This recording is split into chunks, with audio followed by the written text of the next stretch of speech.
First, to be a Christian by definition, it was historically understood that you must be a member of a church, as it was understood that to be a baseball player, you must belong to a baseball team. So despite the problems with churches today, believers must work within the system, broken or not. Why denounce liberalism? Because Jesus taught narrow is the way to life, wide is the way to destruction. Matthew 7:13-14, quoting James 4:4. Ye adulterers and adulteresses, know ye not that the friendship of the world is enmity with God?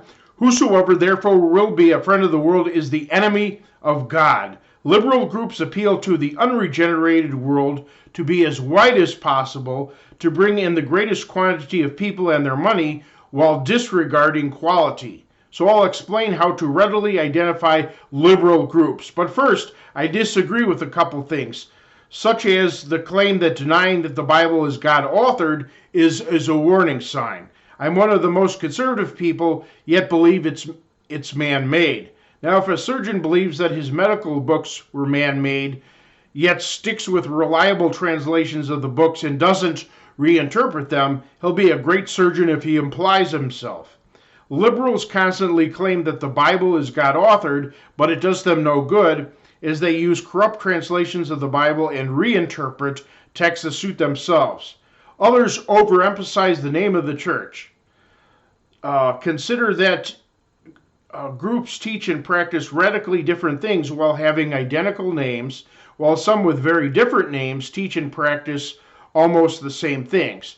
So here are real signs of liberalism you must watch out for. First, what is quickly obvious from a visual inspection. 1. If you plan to check out a church and see a gay and lesbian rainbow flag or emblem displayed anywhere outside, forget it and walk away.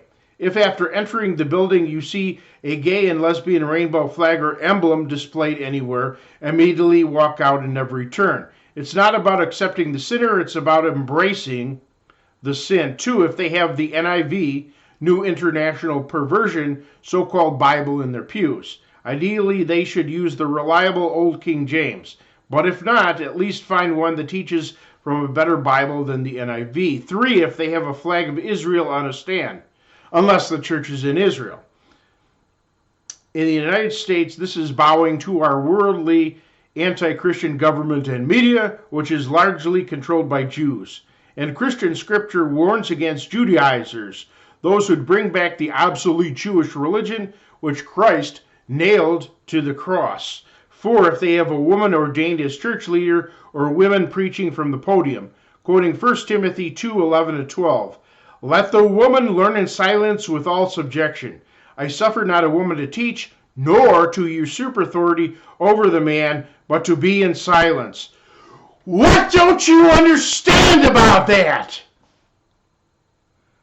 5, if even one of the church leaders is a man wearing a ponytail or who has hair 2 feet long or wears beach attire. 6, if you spot literature promoting so-called Christian motorcycle clubs. If having Christians resemble the Hells Angels is not worldly, what is? 7, if the worship involves electric guitars and drums. Ideally, they should only sing, as the church had no instruments for the first 1,000 years. But that's very rare today, so I accept non-obtrusive piano playing. I like rock and roll, but it doesn't belong in worship. 8, if the church has a full liquor bar or serves beer during services. Don't laugh, there are some that do. There are other things, but I think you get the picture. Now for some things which might take time to discover. 1, if the leaders teach that Jesus was someone other than God, was sinful, did not rise bodily from the dead, and such like.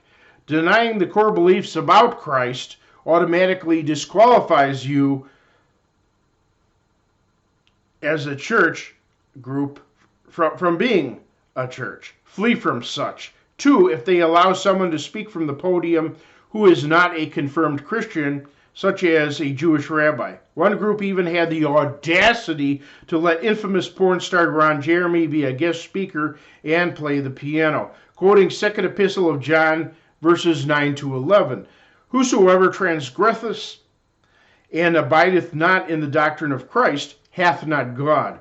He that abideth in the doctrine of Christ hath both the Father and Son. If there come any unto you, and bring not this doctrine, receive him not into your house, neither bid him Godspeed. For he that biddeth him Godspeed is a partaker of his evil deeds. 3, if they approve of something that was unanimously deemed sinful by the historic church. 4, if they constantly talk about love all the time. Though love is most important and you cannot be saved without it, this is invariably employed to avoid addressing sin and or lay a guilt trip on people so they don't express disapproval of liberalism. 5, if they even suggest that eventually everyone goes to heaven. 6, if they emphasize feelings over facts. Though ultimately only God should judge liberals, not us, we should seek to be as safe as possible since our eternal destinies are at stake. Life is too short to engage in monkey shines. For a more conservative church, seek one out. But if a more conservative church is not available to you, don't attend a more liberal one. If your church starts to go liberal, speak out against it. But if only liberal churches are available due to lack of your transportation or the area you live, what have you, region, make the best of it. Just don't give them any money and stand your ground. To my fellow conservatives, please pray that the church returns to old-fashioned values. And may God be with you. Recommended reading, A Dictionary of Early Christian Beliefs, David W. Burkott, editor, Hendrickson Publishes. Take care.